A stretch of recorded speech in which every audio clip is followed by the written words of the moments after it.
प्यारे बच्चों और दोस्तों, आज की कहानी एक ऐसे नन्हे हीरो की है जिसने साबित किया कि अगर इरादा मजबूत हो और नीयत साफ तो बंजर जमीन से भी सोना उगाया जा सकता है। ये कहानी है आदिल और जादुई दरख्त की। तो चलिए इस सफर का आगाज करते हैं। बहुत अरसा पहले की बात है। एक दूर दराज इलाके में गुलशन आबाद नामी एक गांव था। कभी ये गांव अपनी हरियाली और फलों के बागात की वजह से मशहूर था, लेकिन फिर बदकिस्मती से यहाँ एक तवील खुश्कसाली ने डेरे डाल लिए। 3 साल गुजर गए, मगर बादलों का एक टुकड़ा भी इस जमीन पर ना बरसा। इसी गांव में 10 साला आदिल अपनी बूढ़ी माँ के साथ एक कच्चे मकान में रहता था। गांव के दूसरे लोग तो मायूस होकर हिजरत कर रहे थे, लेकिन आदिल को अपनी मिट्टी से मोहब्बत थी। वो रोजाना खाली नहरों को देखता और सोचता कि क्या कभी यहाँ दोबारा रौनक लौटेगी। एक दोपहर जब लू चल रही थी और परिंदे भी प्यास से निढाल थे, आदिल को रास्ते में एक मुसाफिर मिला। वो मुसाफिर इतना कमजोर था कि चल भी नहीं पा रहा था। आदिल ने बगैर सोचे अपना बचा हुआ पानी मुसाफिर को पिला दिया। मुसाफिर ने पानी पीकर लंबा सांस लिया और अपनी झोली से एक चमकता हुआ नीला बीज निकाला। उसने कहा, बेटा, तुम्हारी नेकी ने मेरी जान बचाई है। ये जादुई बीज तुम्हारे लिए तोहफा है।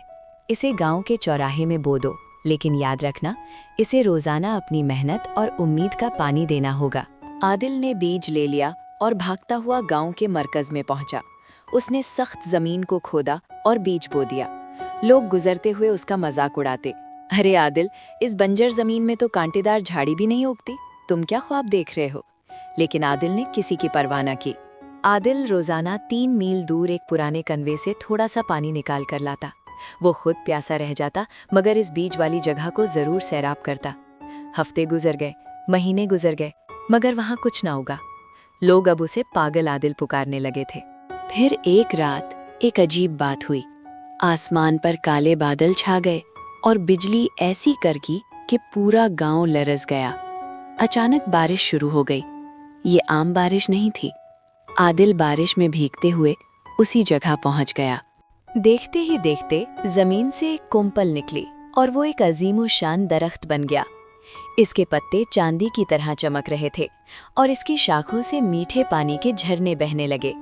ये नज़ारा देखकर पूरा गांव हैरान रह गया। दरख्त के उगते ही गांव की फजा बदल गई। सूखे खेत दोबारा हरे भरे होने लगे और परिंदे वापस लौट आए। आदिल की एक नेकी ने पूरे गांव को जिंदगी बख्श दी थी। तो दोस्तों, इस कहानी से हमें ये सबक मिलता है कि मेहनत और नेकी कभी ज़ाया नहीं होती। उम्मीद है आपको ये कहानी पसंद आई होगी।